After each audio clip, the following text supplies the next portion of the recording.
Today we're going to start doing the breast hooks. Normally I had always made all the pieces,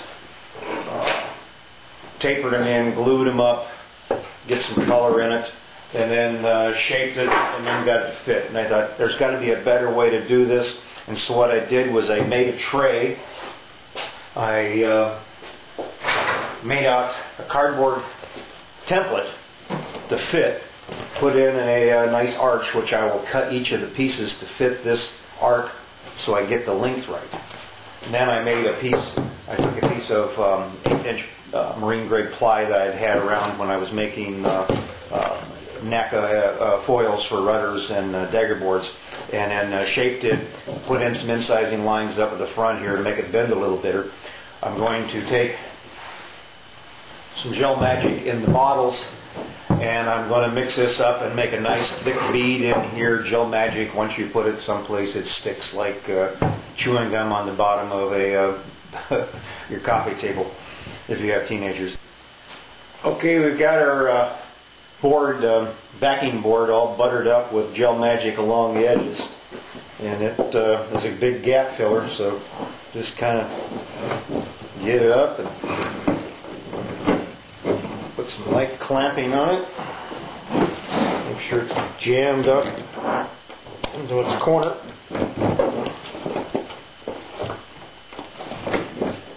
It's not going to slip. I'm going to add a couple more clamps to it, and then go back and do the one on the stern. So that'll be it for this little bit. Just put some Gel Magic in, clamp it up so it kind of arcs and forms to the hull, and then that'll be what we use to set the depth. And when we get around to putting in the individual pieces, they'll just set up on top, and we'll butter off the sides and the bottom with Gel Magic, and then everything will set up as one great old solid piece, and then we'll shape it later. Okay, we've got all the pieces cut out now. I made one little change on the edges of how I'm going to finish this off. I'm going to use, instead of trying to cut a piece over here for this little wedge, I'm going to shape it out and then fill it with some mixed easy fillet from System 3, which is the wood fill epoxy. I can shape that. It'll come out with a nice dark brown color, and it'll kind of match what the alternating walnut's going to do. So I've got some oak, walnut, sapel, and I've got the bow done. The tray is in place, and you can see, lift this up, how I'm going to be using it to support everything. So now all I got to do is take it apart, butter it up with some Gel Magic, which I'll use from the bottles that I have, and mix that up and butter everything up, put it in place. You don't have to have a lot of clamping. I'll put some spring clamps around the ends just to keep it tight to the backing plate. And then once it's cured, I will then shape it to fit the rails when I come around on the next phase, when it's actually shaping the rails, rounding the edges, getting all the smooth surfaces put in place. Okay, I got some Gel Magic I'm mixing up here. I got out of the bottles. It's nice to have both the bottles and the Utah tube Gel Magic when you're building the boat. You'll find uses for all of them. Right now, I could have used the Utah tube with a nozzle, but I like mixing up epoxy, so we'll deal with this. And you may notice that there's a lot more light on me now. I have one of my key lights from my old video production days shining on me, so I'll put jiggle in the camera because I've got it set up on a Bogan magic arm so I can get in the middle of the boat. So, okay, it's time to butter up. Nice cream colored.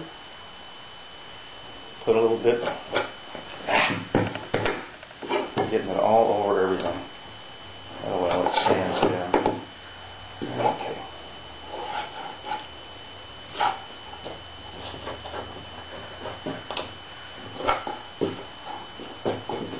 Okay, we'll show you next when we get done. Okay, we got it all buttered up now, and do a little wipe down. some of the excess off. Kind of pushes it back into the cracks again. Once it gets cured and I finish the stern, and then I'll start shaping the rails, rounded it out. Any gaps, I got a big one up here, but I'll fill that up with some easy fillet, and then, like I mentioned earlier, the two corners I'll fill up with easy fillet and shape them. One thing you have to remember, that this is a boat. You're going to go out and play with it. You're going to use it. Don't spend so much time fixated on the joints that you it becomes you get bogged down and discouraged and go away with it. I like to follow what I've heard of as the 10-foot rule. Something like this, I'll go to the 5-foot rule. If it looks good enough to me at 5 foot, it's good enough. Somebody comes up and say, "Oh, you got gaps and stuff." Well, you build one of these things and let's see how well you do. So when we get done with this, it's going to look great. Okay, I've been shaping the rails, but now I got to get to the inside, and I can't get around this. Now's the moment of truth. I was talking about when you move, leave these in till the rails set, and once the rails are in, nothing moves. I got this screw knocked out. I pulled the screws out of that one, no movement. Take the rest of the screw out of this side. No movement. Hard as a rock. We're going to have some hand sanding to have to do around some of these edges here. I've got some wide stuff for the long ways, and then put some tape on the back to get in to the sides into the spacer blocks. I have on other boats really gotten into rounding these things over, but most of the time it's just a little bit to take the edge downs enough to make it rounded down and look good without getting too rounded over and making funny corners. So that's one thing. I almost got this side done.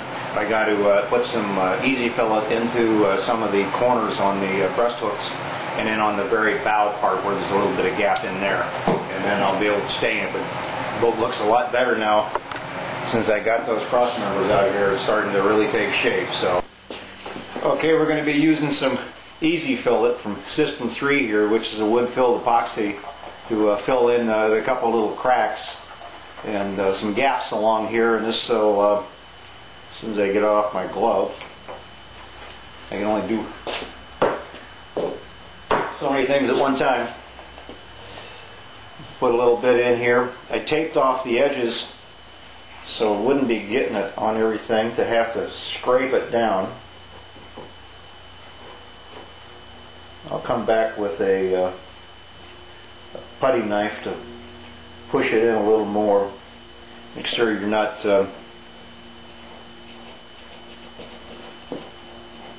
dripping all over the place.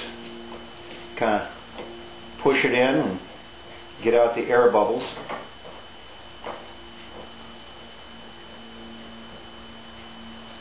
And leave a little bit of on top so it'll settle down a little bit. Get in here. It was easier to use the easy fillet here than it was to go and cut out all the wooden pieces and get them to fit.